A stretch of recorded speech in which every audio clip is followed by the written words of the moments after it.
Yo, what's up mga kaibigan? Na di na tayo magkwentuhan. Hindi pa maganda ang nilaro namin. Yan ang pahayag ni Luka Doncic matapos ang kanilang 108-102 win ulit kontra sa Los Angeles Clippers. Well, kung ikaw nga ay isang fan ng Lakers ay dapat na matuwa ka dito. Dahil bagamat sa standard si Luka Doncic at ng Lakers ay hindi pa maganda ang kanilang pinapakitang performance, sila ay may 10 panalo na sa last 12 games at hawak ang number 2 seed sa matinding Western Conference. At mukhang tama naman si Luka sa kanyang sinabi. Malayo pa nga ito sa full potential ng Lakers team na ito. Sa game nga kanina ay kung tutusin, off ulit ang kanilang offensive game. Si LeBron ay may 17 points lamang, that is 10 points below sa average niya last month. May 8 turnovers din siya. Si Luka naman ay may 6 din at 5 of 12 lamang siya sa 3-point line.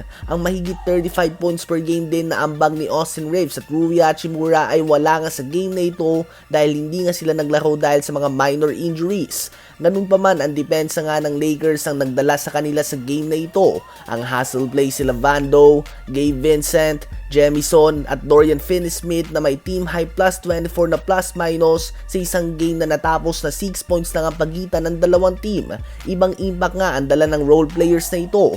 Kaya naman kahit na wala ang tinatawag ng iba na best third and fourth option sa NBA, Austin Reaves at Rui Hachimura, nagawa pa rin nga nilang talunin ng LA Clippers kahit na gumawa si Kawhi Leonard ng 33 points and 10 rebounds. Si JJ Redick ay aminado din nga na madami pa silang kailangan ayusin sa opensa. Ganun pa man, it will take time nga daw at ang mahalaga ay nakakabawi naman sila sa depensa at fully committed ang lahat na mag-focus sa defensive end ng court at bawiin dito kung ano man ang mapagkakamali sa kanilang opensa.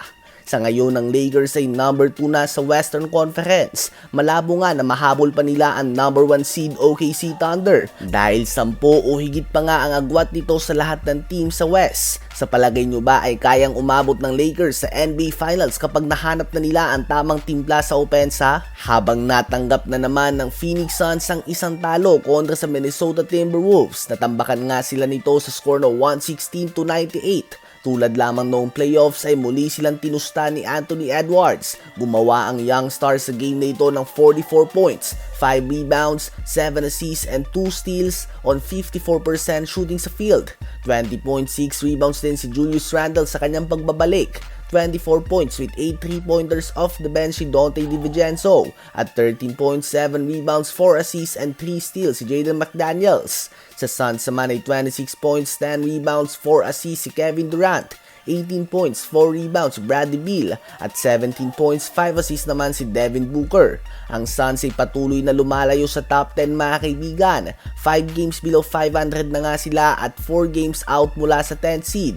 Habang ang Timberwolves naman ay nakaabang lang nga na matalo ang Warriors at ang Clippers upang makabalik sila sa top 6 ng malalim na Western Conference. Ano ba ang masasabi nyo tungkol dito?